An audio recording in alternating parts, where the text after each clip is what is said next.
Hello, and welcome to the WWIA Podcast. We're honored to have you join us in our mission to bring honor, connection, and healing to America's combat-wounded Purple Heart heroes. If this is your first time listening to this podcast, we welcome you. If you're a returning listener, thanks for coming back. Please be sure to tell others about our podcast and leave us a review if you're enjoying what you're hearing. Today we have a wonderful episode for you. WWIA Founder and CEO John McDaniel is joined by Todd Bohm and Tony Kopchinski. Todd and Tony hail from Kronenwetter, Wisconsin. Todd is the host of the longstanding Wisconsin Cast and Blast event, which has been proudly honoring our heroes for 13 years. Tony is Todd's father-in-law and is the outstanding host of one of our most unique and revered events, the Wisconsin Woodturning event, which recently celebrated its 9th year of serving our combat-wounded veterans.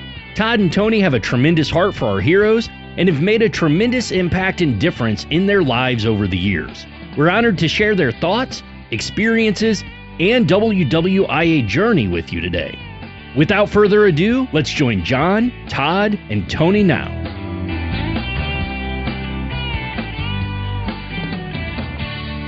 Hi, my name is John McDaniel. I'm the founder and CEO of the Wounded Warriors in Action Foundation, and this is our continuing podcast series, Honor, Connect, and Heal.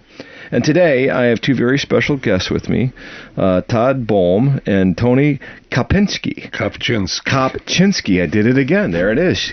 Now that's a good Irish name, isn't it? Yes, it is. S-K-I. That's awesome. Okay, so here we are still up at Camp Hackett.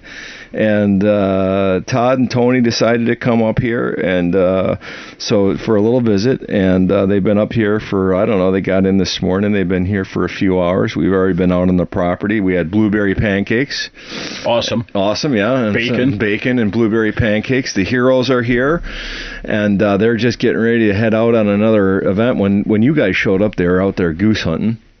And now they're going to go over to a neighboring property with their bows and go try to stick a nice whitetail. And as I'm sitting here, I can smell the castor oil on my hands. When you guys showed up, I just finished skinning out a beaver. So you got to love the Northwoods of Wisconsin. But gentlemen, welcome. Thanks, John. Yeah. So let me just set the scene here, and then I'll start firing questions at you, because you guys both have great, stories, and you're very interesting people.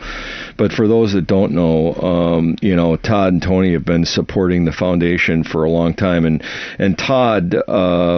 Todd runs the foundation's, I think it's outside of Camp Hackett. I'm pretty sure it's the longest standing continuously operated mission set.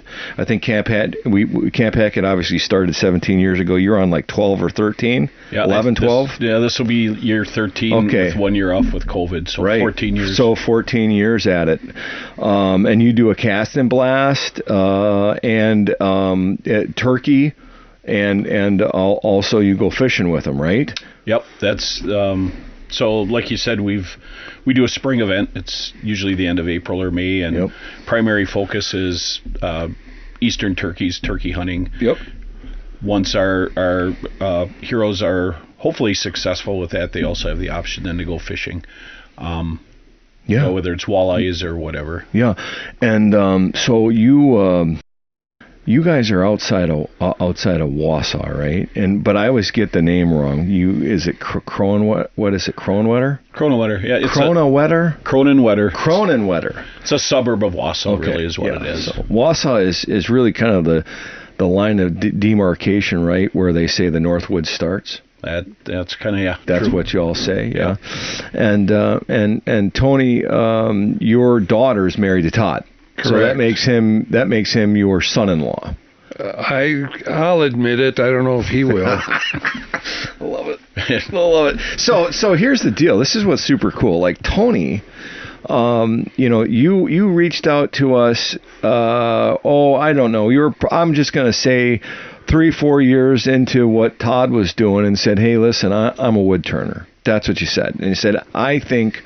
We'd like, if you said, you were very diplomatic about it. I remember you said, if you think it'd be a good thing and you want to do it, I'd like to have these heroes, our Purple Heart recipients, come and do some wood turning, because you're a wood turner, right? Correct. Yeah. And for those that don't know wood turning, like you take wood from most of which is probably from Wisconsin, I'm assuming.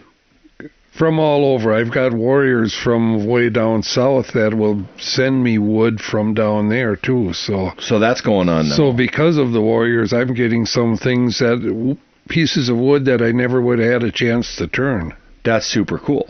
And so you put a piece of wood, a unique piece of wood, on a lathe, and then you spin it and you go at it and you create stuff. Anything that's round we can make. I got to tell you, and so here's the thing, flat out gorgeous, amazing work.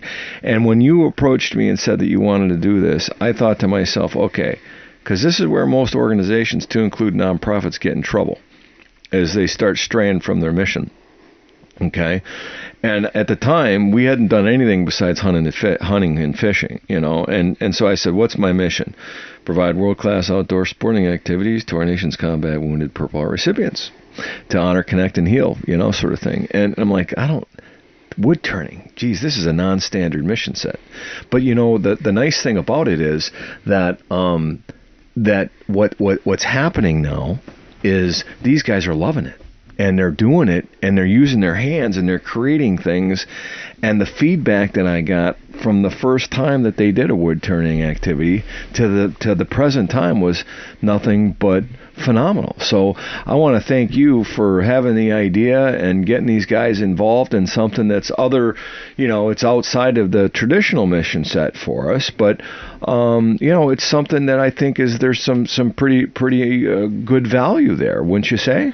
Yeah, so I keep contact with a lot of these guys, and some of them are completely off of their meds because the wood turning is so relaxing. Yep. And most of them will go home and buy a lathe after the program. And buy a lathe and start wood turning themselves. Yes. Wow. Super cool. Well, we're going to get back to the wood turning thing, because I think it's very, very interesting to me, and there's a lot of stuff there. But I want to switch back over here to Todd for a second, because Todd and his wife Dawn have done just an amazing job, and your community up there in the greater Wausau area, supporting our heroes. And I'll bet you got a ton of stories, about individuals and things that have happened that have enriched your life. But what I want to hear from you, and you're, oh, by the way, you're not the president, but you're the vice. Are you the vice principal or the principal of your high school? Yeah, so I'm an associate principal. I've done that job at one of the local high schools for 28 years. Oh, wow. Actually, it's my hometown high school. I went to high school there. I didn't know that. Yeah.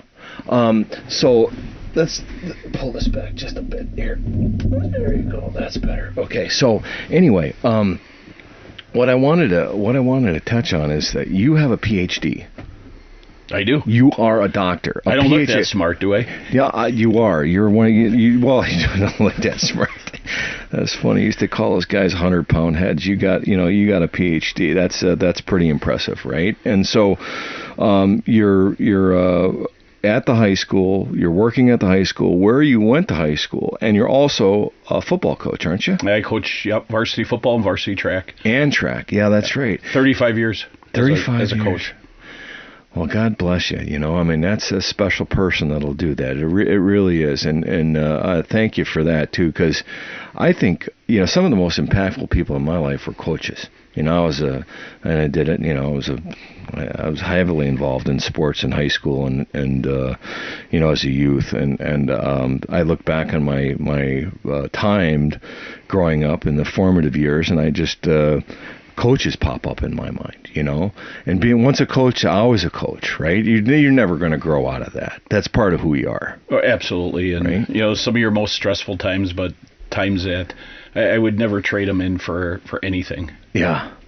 Yeah, pretty neat. And then you decide to get involved with the Wounded Warriors in Action Foundation and start serving our nation's combat wounded. Now, why don't you tell, if you can remember, I know it was 12, 13 years ago, 14 years ago now, but do you remember what the spark was, or what caused you to how did you find out about us? Yeah, absolutely. And I can just say probably besides the birth of my kids, I mean, being fortunate enough to marry just an outstanding woman like Dawn, and I'm not saying that because Tony's she is, here, but she's for sure. But probably one of the most impactful things I ever did, and it happened.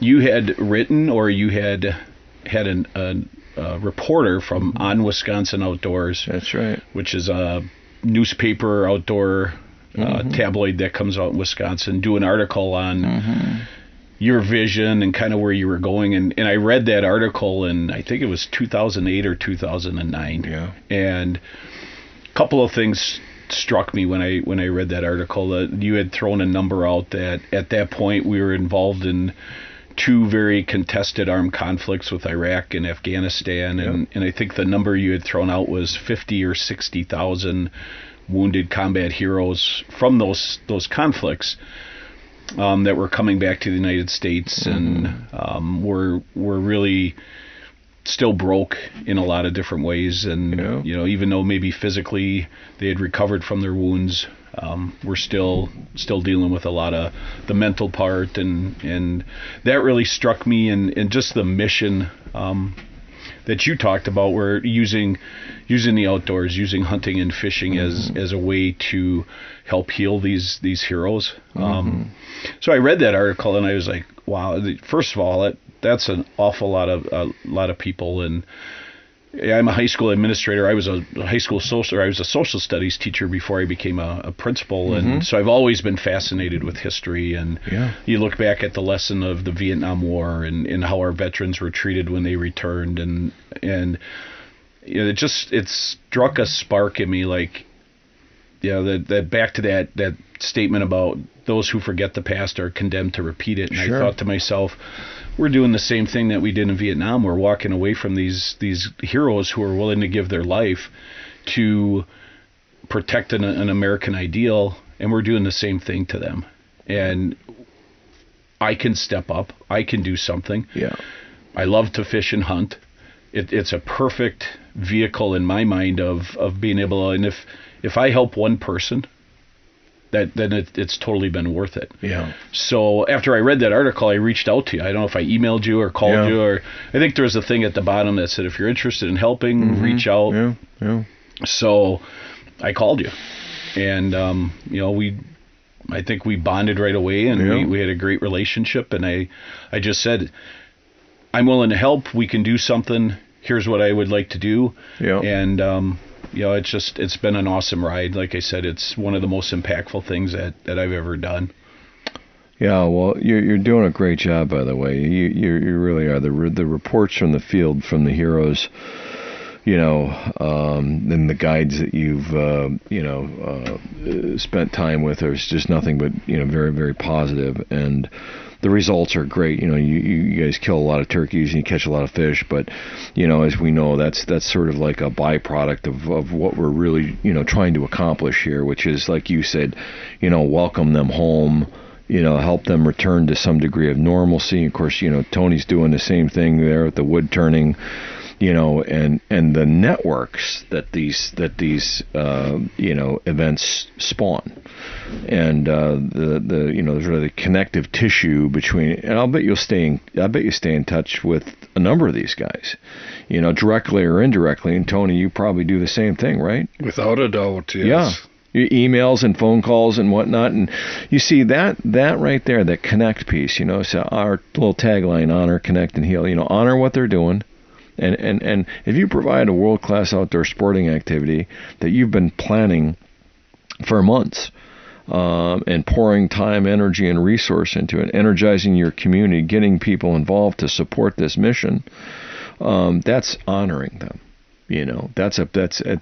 Hey, if you raised your right hand and you had the wherewithal to go to don one of our nation's uniforms and go into combat in harm's way, and you got wounded, in my opinion, full stop, you're a hero. And when you come back and you have to take that uniform off, and you're back on the block, so to speak, and there's nothing there for you, the whole world has changed. And here we are, all offering and opening up our homes and our hearts to these great American heroes, and sharing with them some of the things that we hold so dear to ourselves. Our communities, our families, the outdoors, all of these things. And if you think about it psychologically, like what's that doing to the average guy or gal who served our country? They don't know you guys from a hole in a wall when they first meet you. And they got to get on a plane. Maybe they're coming from Tupelo, Mississippi, first time to Wisconsin. Both the guys that are in camp right now have never been to Wisconsin, first time here, And then here's people that they don't know, making them blueberry pancakes, taking them, out goose hunting, and then out grouse hunting, and then in a deer stand, and then cooking them a nice steak. And we do this because this is our way of saying thanks for what you did. We value what you did. And this is our way of showing it. We're putting our money where our mouth is by being genuine and taking the time to get to know them. And we're not asking for anything in return, And that's pretty special, I think. And anybody who's willing to do that, and both of you two are and have, and do it to a very high standard, in my book, there's a special place for you. There really is at the end of the day. Because that kind of service, I don't think that you certainly can't put a price tag on that, and I hope you two feel really good about what you're doing, because you should. It's really powerful. The work that you're doing, super powerful, and I thank you. So I'm gonna ask you, Tony. I'm gonna put you on the spot here, buddy. But if you could just maybe relay a story, okay? Something that you saw and were a part of. When you were doing your wood turning with an individual, you don't have to name his name, but if you want to, that's fine. Just stick with the first names. But in your time, you're probably close to what, 8-10 years doing it? I've had 8 sessions so far. 8 sessions, okay, so wow. And by the way, before you answer that question, I'll give you a chance to think about it. You probably already got it right on the tip of your tongue, but I want to tell everybody out there who's listening, the wood turning products that Tony kicks out and the guys kick out are phenomenal. And you have other wood turners that support this mission too, right? I belong to 3 different wood turning clubs, and they will always, I'll take up a collection and I'll get enough money from them to feed these guys, because it's a no-cost item for them when they come to one of these programs. Yep. And the clubs will give me enough money that they eat very well when they're here. Oh, yeah. Yep.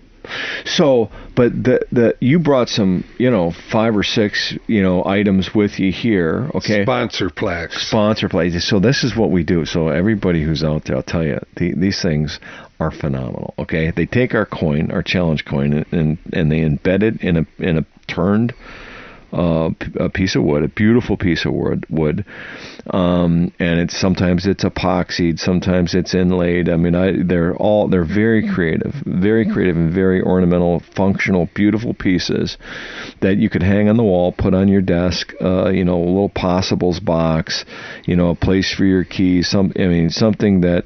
It's got the Purple Heart and the Foundation's logo on each side of the coin, and they're just beautiful. And so Tony was asking me you were asking me a few years ago, like what should I do? And I said, just keep doing what you're doing, because what I do with these things is there's only so much thanking I can do to people. I can write them letters and thanks for what you did.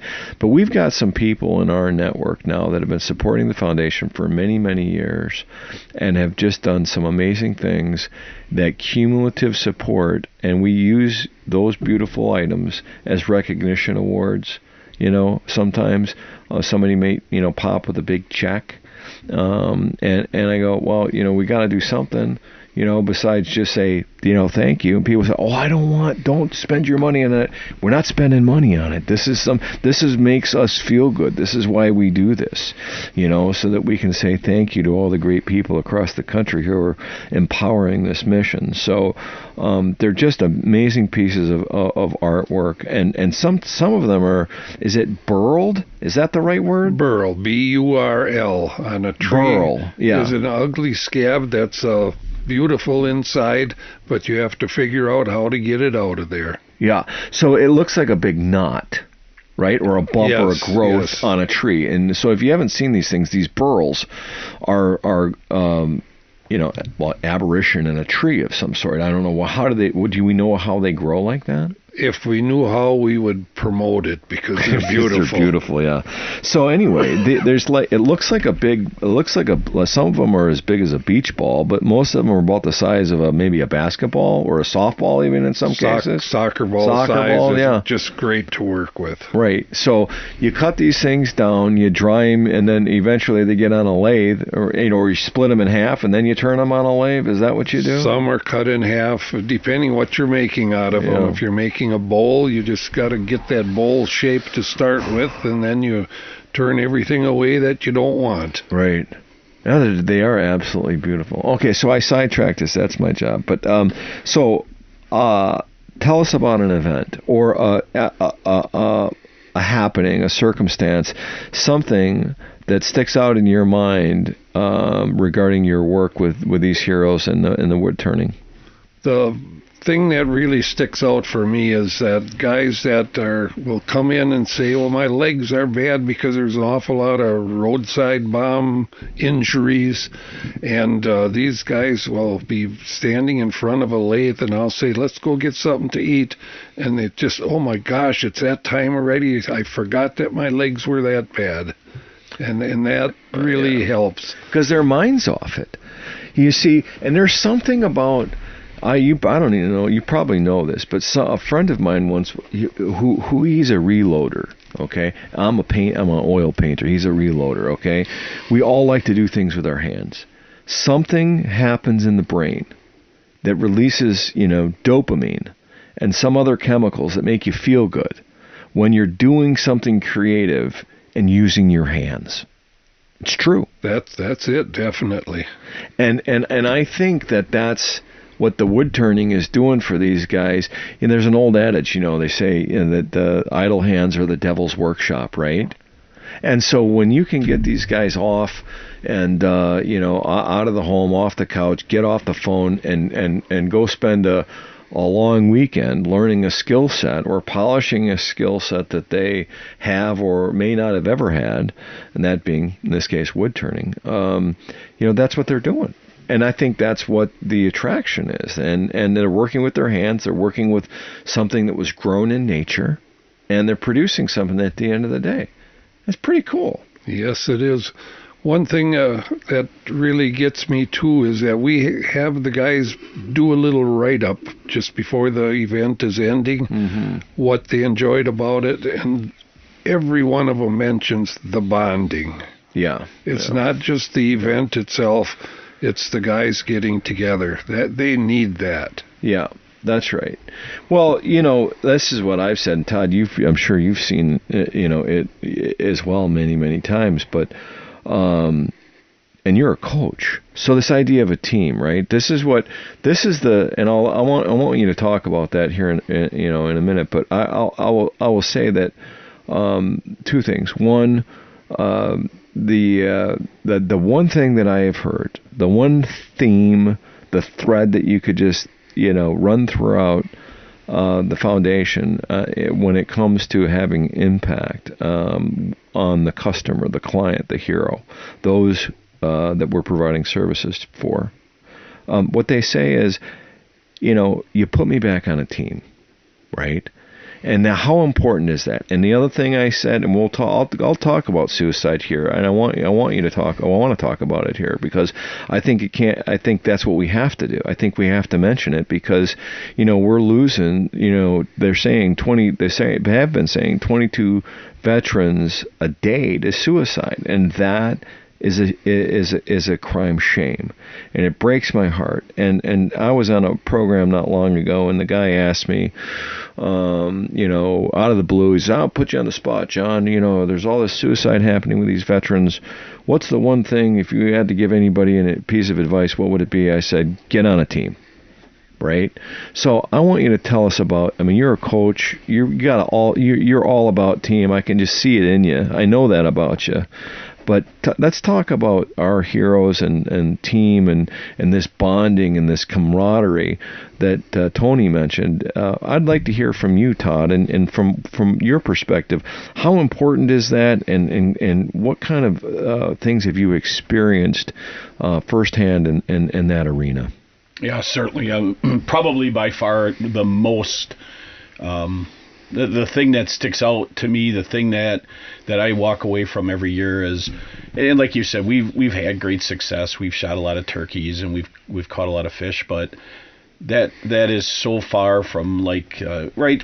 We like to do that, and that's part of the event. But the most enjoyable standout thing that I see every year is, and Tony kind of mentioned it, is we bring in heroes from all over the country. We might have one from California and Florida or wherever in Michigan who are different. They have different personalities. They have different experiences, but yet they come into central Wisconsin and they sit down and they meet each other, and they immediately have that common bond, right? They've all served. They've all been combat veterans. They've all been wounded in combat.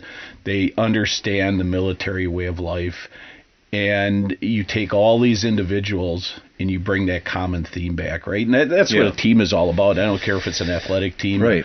You take a football team. Why do kids play football? They play football because they love football. Right. And there's their common theme. And I just look at what the Wounded Warriors in Action events do, and our heroes. It gives them a chance to get back with people that are like them. Yeah, that's right. And have that interest and that have that common. They went through basic training and they sat in the mud and they're in combat. They shared hardships. Exactly right. Absolutely, and I think part of it is, they regain purpose again, and it always. And not coming from a military background, I mean, I had family members that were, but I myself never served. But I always struggled with that concept of you bring somebody home from a combat theater where they're in charge of millions of dollars of equipment, and all of a sudden you just put them back in the street like they're this normal or this not normal, but just this common person again. And you take away purpose from them. You take them away from a team, and I just go back to this. It is probably by far one of the greatest things I think see is they're back with people like themselves again, and it's by far the most important thing I think of the event is they're able to share, they're able to tell stories, they're able to be vulnerable around each other because they know the people I'm talking with have experienced a lot of the same things that I have. Whereas, and I hear that from them. Right. I can't talk to my wife about this because she would never understand, or I can't talk to my girlfriend, or I can't. And yet, they get together with each other, and it's just phenomenal. And you can just see the pain and the suffering just kind of fades away. At least, for those couple of days that they're with us, they're back among people that they truly understand them and understand that the things that they've gone through. Great points. And the trust that's there. Absolutely. Right? And the safety that's there. Even if it's from different branches. Absolutely. They'll be kidding each other about the branch of service they're in, but it's all in fun. It is. It's a pretty neat space, isn't it? So I want to talk a little bit. I want to pull the thread on team just a bit and kind of transition a little bit off of that to this idea of leadership. Okay, because you as a coach and as a principal are a leader. And you as a host are a leader, so I know that your leadership skills are strong, and you're a very studied and learned man, and so in the military, the Army anyway, because I wouldn't say all branches define it the same way, but it's very close. And I remember in the Army was when I was growing up in the Army as a young lieutenant, they were teaching us, this principles of leadership, and they would spend hours and hours on, this idea of leadership and what it is and what it isn't. But the Army's definition of leadership, I thought, was always, very interesting, and it also stuck with me. So I want to ask you, after I reveal what the Army used to, I'm sure still does, refer to leadership as the art of providing purpose, direction, and motivation. And you got to break those things apart, right? But as a coach, you think about that, like purpose. You go back to football. Well, what's the purpose of football? Okay, well, we could talk about that. Direction. That's what coaches do, right? Purpose, direction, and then the motivation piece, right? So that's how the Army sees it. But you're a coach, and you're a leader in a high school in a very prominent, large class. What are you, Division I or Class A? Yep, Division I. Division I high school. So this is big stuff, right? So I want to ask you, how do you define leadership? I mean, when you think about leadership, like, what do you think about? Yeah, that's a great question, and I certainly think the things you said were taught in the Army are super important. I would add one thing, and like you and I were talking earlier, we actually teach leadership at our high school. I teach leadership class. Yeah. And I think one of our biggest focuses is servant leadership.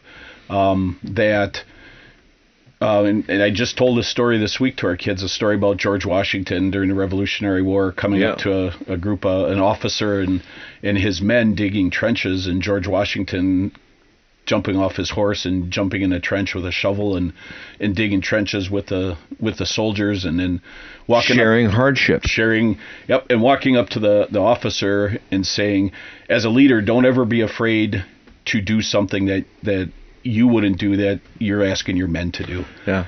And in the military, we say, or at least in the infantry anyway, it's leadership by example. You don't ever ask anybody to do something that you already haven't done or wouldn't be willing to do, right? Absolutely. And I think people get caught up in that term servant leadership. See, I've heard that before, and I just want you to talk a little bit more about it, because I honestly don't understand when you connect the word servant and leader together. It almost seems subservient, doesn't it? Well, yeah, I don't. Right? I mean, I'm not saying I disagree with it. I am saying that I don't really understand it. So maybe talk a little bit more about that, because because if you had said that to the average lieutenant, in Ranger School about being a servant leader, they'd have looked at you real funny, because the words servant and leader were not things that were. They may have referred to it in another way. Yep, absolutely. But it wasn't referred to that way. So I'm just asking you to go ahead and talk a little bit more about that. Right, and that's a common question. And so really, servant leadership is putting your team ahead of your own needs. And when the good of the team is greater than the good of the individual. Absolutely. Correct. Absolutely. And so you as a leader ensure that your team is moving forward in the right direction, and it's not about you, it's about your team. And when your team has success, right, you as a leader have success. Right. So that's something we really focus on with our kids. And they see it too, you know what I mean? I mean, the subordinates, and some people might be cringing when I use that word, but in the military, that's what they refer to it. If you're a subordinate, if you're a private, you are subordinate to your sergeant. Okay, newsflash. And there's nothing wrong with that. There's a hierarchy. There's structure. So when I say subordinate, that's the context. Okay, but this idea of never asking your people to do something that you haven't done or aren't willing to do, putting the needs of the individuals that you are leading before your own, and having a sense that the team, okay, not a sense, but a foundation, that the hierarchy of things, that the team has precedence over the individual, right? That's what you want. We're on a team, and individuals are important, but the collective good of the organization of that team is more important than the individual. Yeah, absolutely. Right? You're spot on. And we try to bring in people to talk to our kids. We were fortunate to have an alumnus come in who graduated from the Air Force Academy. served in both Iraq and Afghan conflicts, and basically he was the eyes in the sky for he was requested very often by special operations to be in bed with them, and right, he controlled the sky. He was the one to call in the airstrikes, and he could call in the help with the helicopters and all that stuff, and retired from the Air Force, and now he's a very, very successful business person. Combat controller. Right? Absolutely. Okay. Yep. Yeah, and gotta love him. With his business, he has no problem picking up the toilet brush and cleaning the toilets. Garbage has to be taken out, and he saw me doing that. We saw John taking the garbage out today too. That's it, right? Chief cook and bottle washer. I mean, that's the thing. But what a message for kids, right? Like, he's the CEO of a multi-million-dollar company. Yeah. Who's not afraid to roll up his sleeves and get his hands dirty. You have to. That's the example that you want to set for people, right? I swear, I think, and we need to see more and more of that, and there needs to be more exposure. Kids need to be exposed more and more to that, I think, because otherwise, where are they going to get it? What? Absolutely. I've never known anybody, John, who's willing to roll up their sleeves and work hard that's not successful. That's right. Now, you can define success in a lot of different ways. Some people say, well, if you're not rich, you're not successful. Yeah. Well, that's their perception, right? Sure. But hard work seems to overcome. Our longtime Hall of Fame football coach used to always talk about people who worked really hard always seem to be lucky. And that's stuck with me. I mean, that's always in. Well, that's the same thing they say. In the military, say it's better be lucky than good, right?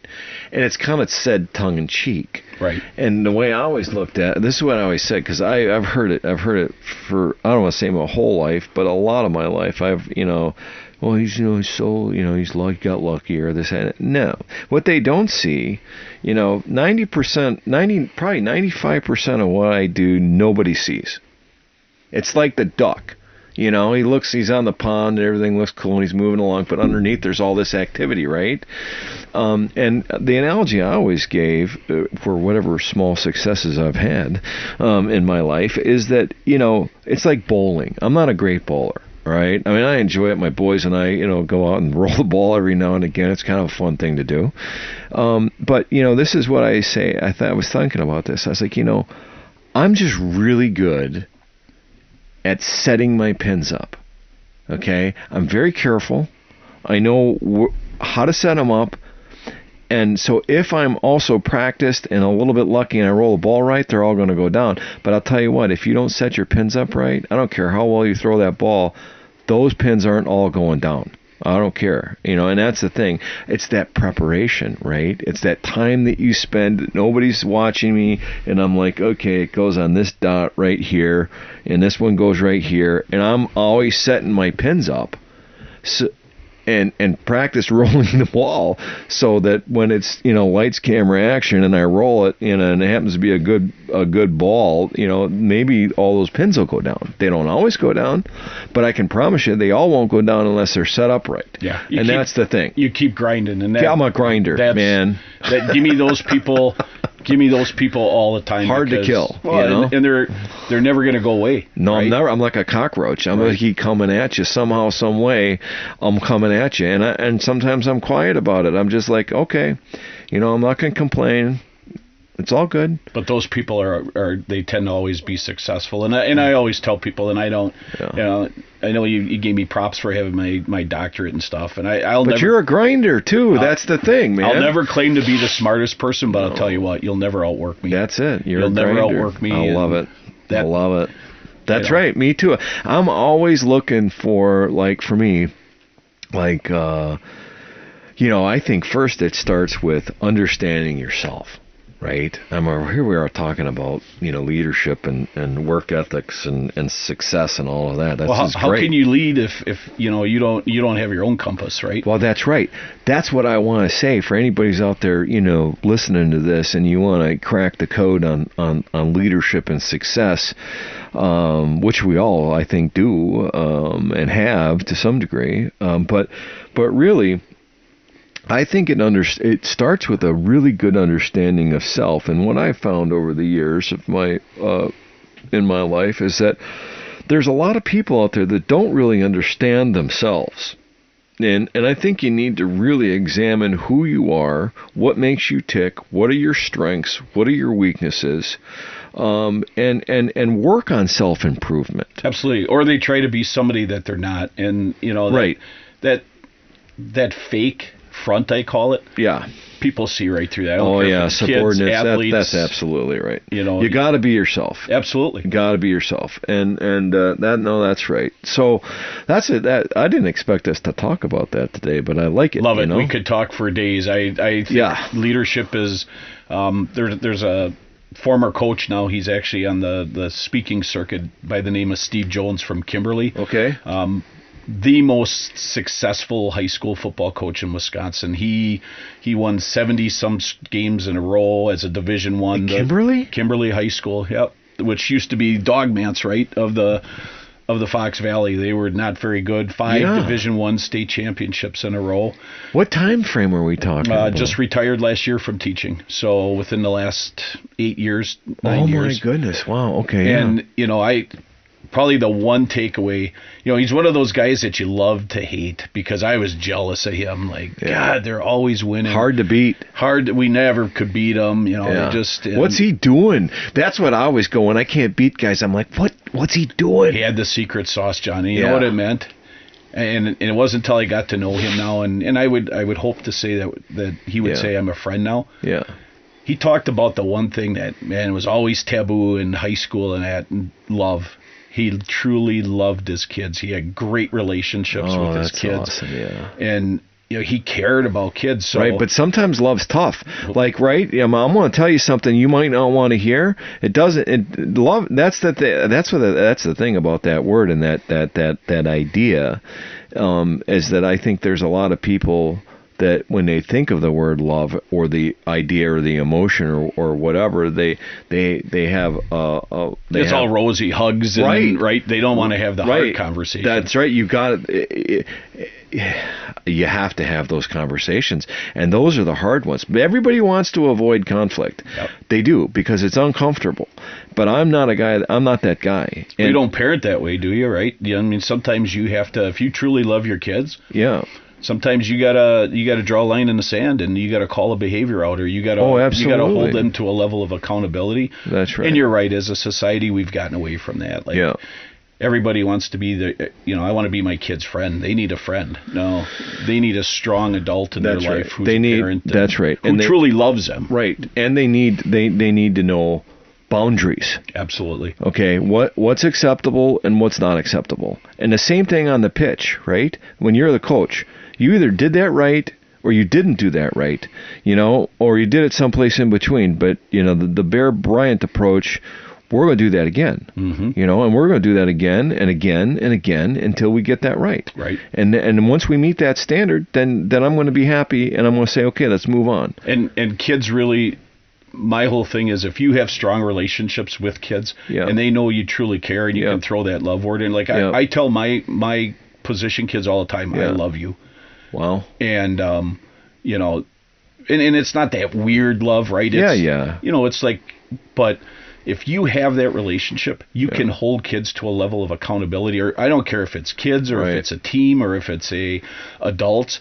If people truly know you care about them, that level, you can have a really high level of accountability, and they're going to get there. Yeah, for sure. So my oldest, Dylan, is just he's 8 now, and he said that he wanted to play flag football. I know a lot of kids are playing tackle football at that time. I didn't play. It's a funny thing. I didn't play football, organized football, till I got to high school. Yeah. And so in 8th grade, that was kind of that's when you started. And it was no problem. It's not a problem for me. I was an athlete, so playing football was not a problem. I loved it. You were probably outside every day playing catch, throwing the baseball, all of that, right? all of that, everything, hockey, soccer, football, baseball, wrestling, you name it. I was into it. So it was not hard. It's not like a really difficult sport. I mean, you could argue that, right? But at the end, hey, you're blocking, you're tackling, you're running, you're throwing, and there's a lot more to it. I know. But run faster than the other guy or knock the other guy over. That's right. That's try to keep this simple, right? This is block and tackle. Yep. Okay. So anyway, So Dylan decides he wants to play, and now Luke, his brother 6, is also playing. So I'm really super excited because they just started this year, and before I came up here, they had their first practice, right?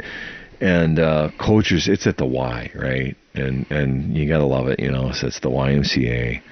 And here we are, and there's Coach all by himself, and he's got this gang, this group of kids, and I think their age group is like 8 to 10. So Dylan's on the short side of that age bracket, and he says he wants to be a quarterback. That's what he tells me, And so we're in the backyard, and he's learning to throw the football and all that. And I told him before practice, I said, hey buddy, listen, I know you want to be a quarterback, and being quarterback's that's a great position. You got to work really hard, right? And that's the guy that's leading the team on the offense, right? And ball's going to touch his hand every play. And I said, but you got to be prepared, okay? Because you don't know this is your first practice. You got to be prepared for the fact that there might be 1 or 2 kids on that team that can really throw the egg. They can chuck it, man, and they might be.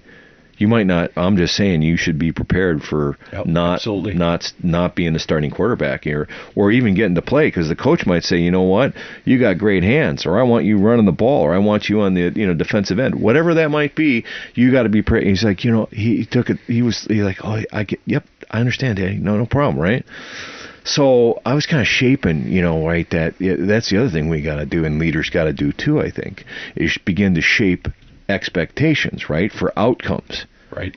So anyway, so we get there, and coach is talking to him, and I'm like, I'm chomping at the back. I can't stand myself. I got to get in there. I got to help because he's got no help. And so I just went over to him. I said, hey, coach, introduced myself. I said, listen, I played a little ball. I can help you out a little bit if you want. He goes, oh, that'd be great, because it's YMCA. He's a volunteer too, right? And so he's talking to him, and he's a good guy. God bless him. I hope he doesn't listen to this podcast, because I would,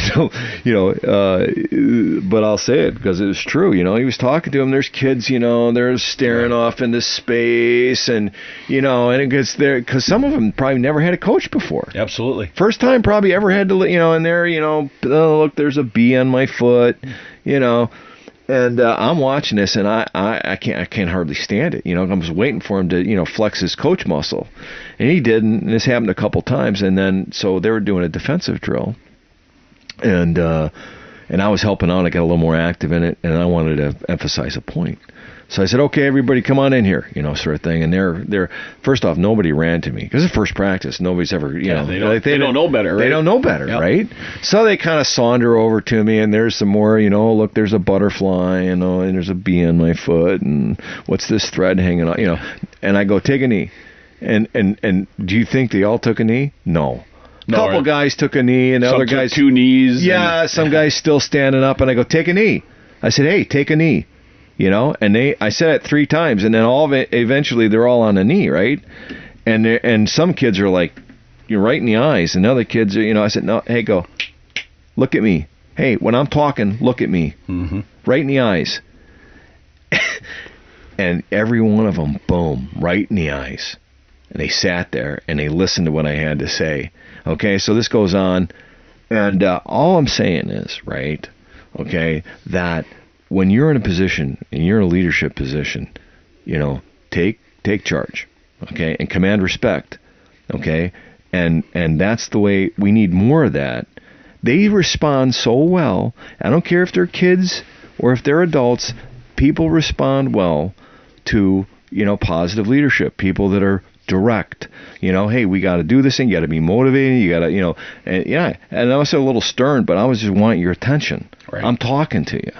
Your coach is talking to you. Listen, right? So anyway, I mean, you probably, everybody's got their, by the time you get them, I would imagine when you say, hey, everybody come on here and take a knee, you don't have to say that twice. Yeah, they've been a little more molded. Yeah, by the time we get them. By the time you get them. And you're spot on with the leadership thing. And I think more than anything now, that was part of the reason we started teaching leadership is, right now I just see there's such a void. It's everybody wants to be a leader when things are going well. Right. Can you be a leader when things are not going well? Yeah. And we're all going to have those times, and it doesn't necessarily have to be about athletics. Yeah. I mean, it could be your work, it could be your family, your relationship. I mean, you have to be able to step up when things aren't going well. That to me is the real definition of a leader is, can you step up when things aren't going well and be there for them and suffer the hardship and take the responsibility when things aren't going well. Absolutely. That's your job. Absolutely. You know, you're responsible for everything that happens or fails to happen. You know, when you talk about leadership, okay, so those days for me, in this space anyway, are over. Like, you look at the leadership that happens here, you know, at the foundation. Here we are at Camp Hackett Ground Zero, the longest standing continuously run mission in the foundation on 17 years. And I'm in there cooking. Before they showed up, I'm cleaning toilets. You know, I'm putting bedding out. You know, I'm taking the trash out. I'm up there in the tree stands, making sure they're proper and safe. You know, but all stuff that has to be done to have a successful mission, it has to be done, right? If you didn't do that stuff, the heroes wouldn't have the experience that they're going to have. And you know, leadership it looks different depending on the circumstance, and people never see all the like you said, the things behind the scenes. Yeah. You know, I walk in and I see a whiteboard with the whole week laid out. That takes time. Yeah, that takes preparation. That takes forethought, and if you didn't do those things and you just went off the cuff, the experience wouldn't be as good, would it? No, I think not. But you know, I tell you, this you know, looking at their eyes, you know, and talking to them, getting to know them. Both these two are very senior. The guys we have in camp right now, Dan and Phil. Right. You know, Phil's been in the Marine Corps for 29 years. Yeah, unbelievable run. Right? Unbelievable. Still on active duty. Right. A master gunnery sergeant in the Marine Corps, 29 years, 9 or 10 deployments he's got. And the other guy, Dan, is did a 20-year sprint, and he was retired as a master sergeant. So you think about, you know, this space in leadership, it looks completely different than, hey, look at me, I'm talking, take a knee, right? Mm-hmm. Totally different, well, right? maturity changes you as a leader, right? You just, the more experiences you have, you just learn more. That's right. You learn how to handle people more. Right. That's right.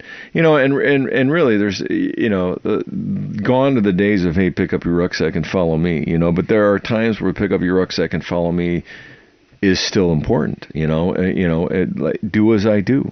I'm going to lead you through this thing. It's going to get bad and it's going to be ugly, but I'm going to be here for you anyway, no matter what, and we're going to get through this. We're going to do it, you know, and so a lot of that's like attitude, right?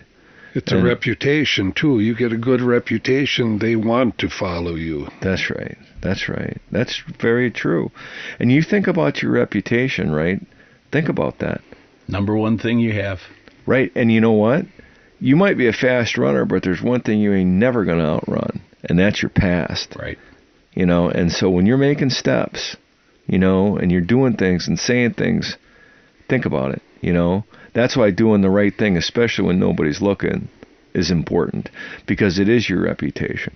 And I often wonder about that. I wonder what my reputation is. Don't answer that. You know, but I know it depends on probably who you ask, but you know, it is what it is. I don't spend a whole lot of time thinking about it, because I try to be, you know, as unique as I can. You know, I'm trying to be, you know, who I am, right? The essence of who I am. You know yourself and try to do something positive in this world. But you know, as we close this thing out, I just wanted to circle back again one more time and you know, just publicly thank both of you for what you're doing. It's super important work. I'm humbled and very proud of what you've accomplished and what you're doing, you know, for these heroes. I know they deserve it. And without folks like you, we wouldn't be where we are. Because the original idea, you're on the ground, you're sitting, standing, you know, on the ground, occupying the ground that I bought 17 years ago to build a thing here, and start serving heroes. And then folks like you reached out to me because you saw an article or, somebody said something to you, word of mouth, whatever the case was. Hey, there's this organization out there that's doing this for these combat wounded. And you had the fortitude, the will, the skill set, and the leadership to step forward and say, I want to help. I'm going to make a difference. And you said that in your opening remarks, that you wanted to help change, the course of destiny. And you're a student of the past, and you understand that in not always did this country welcome its warriors home proper. And so here's an opportunity for us to do something that's important and give a little bit more of yourself and your time to make a difference in the world, and you're both doing that, and I want to say thank you. Well, and I appreciate that, and it's like, when we started doing this 14 years ago, and I think we've served probably 80 combat heroes, maybe a few more. The whole thought was if we could, when I look at men that were willing to give the ultimate sacrifice, right, to allow us to live the way we do over here and to have these freedoms, to be able to hunt and fish and do those things. I thought if any small part of what we could do would be a way to say thank you to them. We had to do it. And the thing I'm struck by, like I told you earlier, is the team aspect, but the other thing is the humility and genuine thankfulness that the heroes show back to us for having the opportunity, which makes me scratch my head because I'm thinking, here's somebody that almost made the ultimate sacrifice. You almost died in combat. Mm-hmm. We provide a weekend where you can turkey hunt or fish or whatever the activity has been, and you're thanking me, right? How about it? I mean, again, which just speaks volumes of the character of our heroes, but it's always made me scratch my head, like, well, wait a minute, why are you thanking me? But yet, I think deep down that healing that's been able to happen in that short weekend, and to move forward in a positive direction, it makes it all worthwhile. Do you remember Matt Tennyson? Absolutely. Yeah. Think about him almost all the time. Yep. And for the listening audience, I'll just mention it, the wave tops of that. But Matt Tennyson, aka Matty, was is a combat wounded Purple Heart recipient from Wisconsin. And was that the first mission you did?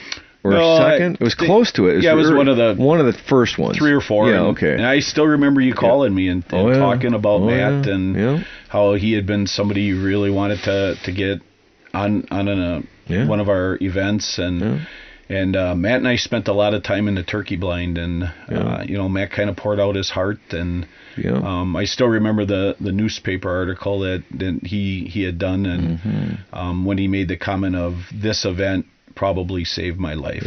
You talk about making it worthwhile. I remember watching him walk in. I was at the bar, not a bar, but the bar. The bar in Rothschild, That's right. It's a bar called The Bar. And that was our link-up point. And I was sitting in there a little bit early, and that's where I was going to meet the heroes. And Josh Kruger showed up, and, hey, Josh, we getting to know each other a little bit. I had been on a mission with Josh before and asked him back, because he's a Wisconsin guy, too. Yep. And back then we were, we didn't have. We were trying to save more pennies by a little more regional with a little more regional. That's right. And so 2 Wisconsin guys, and there was a third guy, I think. But anyway, so I remember Matt walking into the bar, and I didn't. This is before we were asking for photo IDs so we could identify people, as they were being picked up at the airport or link up were happening. So I didn't really know, but when he walked in, I'm like, I guarantee that's Matt. I thought to myself, that's got to be him. And the look on his face, it took like 2 days to get Matt in a space where he was comfortable, and you could just see there was all kinds of tension and all kinds of a lot of trauma going on there inside, and the cool thing that happened on that mission was that Josh Kruger, God bless him, who's one of our guides, he spent some time with Matt one-on-one, and Josh's wounds were a little more visible, and I think a little more worse than Matt's in terms of the severity. And they spent some time together, and Matt later told me, I think he's on record or something as saying this, but I remember him saying it, whether he said it to me or on in an article or in a film event or something, I can't really recall, but he was basically said that he looked at Josh, and the way Josh was getting on, seemingly fine, in obviously much worse shape physically, from the trauma that he had suffered from his war wounds. Matt thought, well, geez, if he can do it, so can I. And they had that heart to heart, and I think that event right there, that peer-to-peer contact, right? And we see that all the time on these being missions. around people that were like you. That's right. That suffered some of the same. Yeah, that's right. Yeah, Matt was a great guy and a great story. With all he wanted to do was hear a turkey gobble. That was like his. He killed one. He killed absolutely. Jake. I remember. Absolutely. And on the last day, we were sitting on one of my favorite spots, and we had some thunderstorms move through, and wasn't looking good. And then this it was surreal. This fog kind of rolled over the field, and all of a sudden I hear Matt start counting 1, 2, 3, and I didn't know what he was doing. I thought, was this some sort of calming therapy? And I look over my shoulder where he's in, just like a line of old-time infantry coming out of the woods is this straight line of turkeys. He's counting turkeys. 1, 2. I had never heard this story. I love it. It was awesome. Well, 6 Jakes and 6 huge Toms in a line, and they not only did they gobble once, but there were quadruple gobbles and triple gobbles. Oh my gosh, that's all he wanted to hear. And the woods is reverberating with these gobbles, and the Jakes, of course, they come running right into the decoy, and the Toms were a little more suspicious, and they hung back. And Matt made a decision that they were getting kind of skittish, and he's like, well, I want to take a Jake at least, but just an unbelievable hunt, and just so happy for the progress he's made, and being able to. Isn't it cool what you remember? Like in the field, like what like I can't remember. I mean, if you ask me what I did last week, I'd be like, okay, all right, get the calendar out. Where was I? And that was probably 12 years ago, John. Exactly. And I can remember like it was yesterday.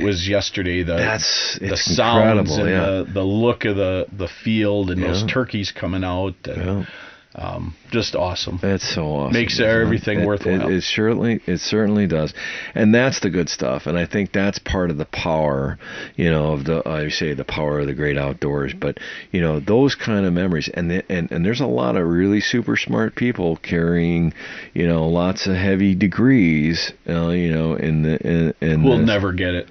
Yeah, who'll never get it, right? They'd rather sit on, nothing wrong with this, but sit on a couch and diagnose and give out pills, and like Tony said, some of the veterans that were on all 4, 5, 6 different pills that have been able to walk away from it because they've reconnected with themselves, and how powerful is that? I mean, that's just a huge hats off to you and the vision you had 14, 15 years ago to do better for our most deserving, for our heroes, and speaks volumes of you, John. Well, that's kind of you. I appreciate. The one thing that I think, and we'll close with this because I think it's an important piece that we don't talk a lot about, but we have today. We've touched on it quite a few times, but we haven't really put the pin on the donkey, if you will, and that's this idea of creating positive memories. Absolutely. Think about that, right? I mean, the memory that you just shared with Matt, and as soon as you shared that, I was right there. And then I started thinking about, in my head all the times, all the events where I was with a hero, and I was the guy. I was you. Okay, I was the guide. I was in the blind, or I was doing my thing with them, and I can remember every single one. I've been doing it for 17 years. If you asked me to talk about this, that, or the other event that I was on where I was the guy that was facilitating the action in the field as the guide, boom, I could do it every time. And because they're powerful, positive memories. And that's what you need to do. That's what the foundation does, is it helps fill that bank, okay, that internal bank with very positive memories that can help replace all the other ones, because there's other memories out there that they have in particular that are hard to erase, that are hard to get out, that come out of that box, okay, and start marching down the road, dress right dress. Absolutely. And so I think that a lot of, and nobody talks about that, a lot. It's not talked about, this idea of, replacing or supplanting, creating positive memories for these heroes who often have, their personal accounts full of memories, and most of them, at least with respect to their wartime experience, aren't real good. You can't go on 14 deployments as a combat infantryman, or even one deployment as a combat infantryman, and get yourself in the goo and come out of that with positive memories. You don't get wounded and come away with a positive, memory. And so that's what you guys are doing. You're creating positive memories that have great meaning. And when you're trying to connect and do so in a way that makes them, feel good about who they are, and that connect with their brothers, connect with communities, connect with the outdoors. There's lots of connecting happening here, and in all of those connections, we can find some healing. Absolutely. And to, I always say, restore some value, like to give them value and absolutely something that maybe is missing. And yeah. You hear them talk about, I felt different. I'm walking down the street and I knew I was different, because every sound that I heard, I jumped. Every sound that I heard, I hear a backfire and I fall down on the ground seeking cover. Yeah. And then I'd stand up and look around at how people were looking at me, and I knew I was different. And they had lost maybe some of that sense of worth, or that their value as a human being. And you're right. I mean, just those short 2-3 days, the amount of progress that they can make to restore some of that value. And well, we had the last group, the group A that was here. I might have mentioned before the show, we had another master gunnery sergeant, the highest enlisted rank you can achieve in the Marine Corps, who was here, and he talked about, and his testimonial was super powerful, but he basically said, you restored my hope in America. This community here in Phillips, Wisconsin, all the people that come here that help make this mission possible. He said, you restored, my hope in America, because the America that I know, like I think at the time, I think he's basically in D.C. and he said he spent, between the 14 deployments that he's been on, 14 combat deployments, I just can't even get my head around that, right?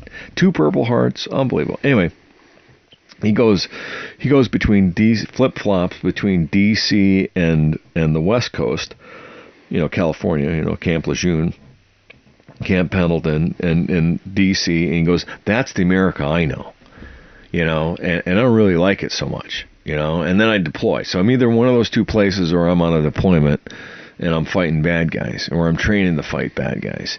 But everything in between is the America that I love, and you helped me rediscover that again. Probably the reason why he joined the Marines, That's right? Exactly right.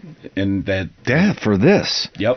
for this. Small town, people That's right. care about one that's another. Yeah, that's exactly right. And so, that's very powerful. And for me, that really resonated. That felt really, really good. And I try to share that with as many people as I can, especially up here, because, you got Casey Williams, who got up probably, well, first off, he was here last night at like 9:30 after work. He'd been, and he'd been out there scouting for geese for 2 days, probably way longer than that. But where are these geese? Where are they? So that he could get up at 3:30 in the morning, grab his buddy, and go out into these fields and set up this spread, and then come over here and pick up the guys at 5 o'clock in the morning and take them out to this set up decoy spot so they can kill geese. And feels honored to do it. Mm-hmm. It's amazing to me. I just go, there's just that, and he's just one of many people up here who are doing it, and I'm sure it's happening on your event, and it's easy to lose sight of that, isn't it? Like, there's so much negativity in the news and social media, and you forget how many good people there's a whole lot more good out there. Is. You gotta, but nobody reports on the good, and then I think, goodness is where you find it, and when you do find it, you have to embrace it and recognize it and just, enjoy it, because it's in this case it's genuine. And I think this community just wants to say, in a way that they can, thank you. And oh, by the way, I shot a doe out here on Monday, and I'm like, I want to take it, I got to get it processed. I want to take it back to Florida so my boys and I can, and can eat it. We love venison, and I'm like, if I take it to the processor, I'm going to have to come up here in December or January to get it. It's just not going to work for me. I'm driving back to Florida, and Art's like, why don't you take it to Casey? I'm like, oh, man, I know he'd do a great job, but I hate to ask him. He's like, he would feel honored if you asked him to do that. And I'm like, I don't know. So I shot a note to his dad, and his dad's like, well, I'm in South Dakota hunting pheasants, so you'd have to get a hold of Casey. So I got a hold of Casey, and in 37 minutes, okay, he had the thing done, and it's in the locker, and I'll drive it home, and it's little things like that. Who would do that for you? And super grateful that he had the opportunity, I bet, to do it for you. Well, I feel like I owe him. I bought him a 30-pack of Busch Light because I know that's what he drinks, and I still feel like I owe the guy something, because who would do that? Like, that's just an amazing thing to me, and I think the heroes feel the same way, like towards you and towards you, Tony, and for what you guys are doing. It's like, man, I can't believe you did that for me. Right? Isn't that amazing? How does it get any better than that? It doesn't, and it's just a small part on our behalf to be able to, like I said, help people that, they were willing to make the ultimate sacrifice. Yeah. So wow. Being able to do this has made our life a lot better, because it gives us a very good purpose in life just to be able to do this. Yeah. Well, I feel the same way. Well, listen, we're going to close this out. Do you guys get any saved rounds, any alibis, or things you want to get off your chest or say before we say goodnight? All right. Nothing live, nothing on the radio. Cool. Well, listen, you guys travel safe on the way home. We appreciate you coming out. Thanks for your time. It was a great show. All right, that's it, folks. Have a great night. Appreciate you. We're out. To learn more about the mission of the Wounded Warriors in Action Foundation and how you can get involved, please visit our website at WWIAF.org or follow our social media pages on Facebook, Instagram, Twitter, and LinkedIn. Thank you for listening to the WWIA Podcast and for helping us honor, connect, and heal our combat wounded Purple Heart heroes through the power of the great outdoors.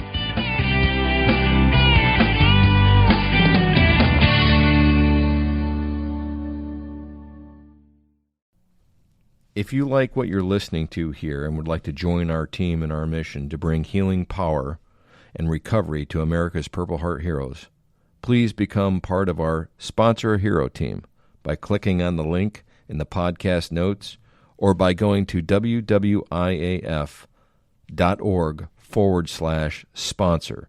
That's www.iaf.org/sponsor. Our heroes need you now more than ever. Thank you.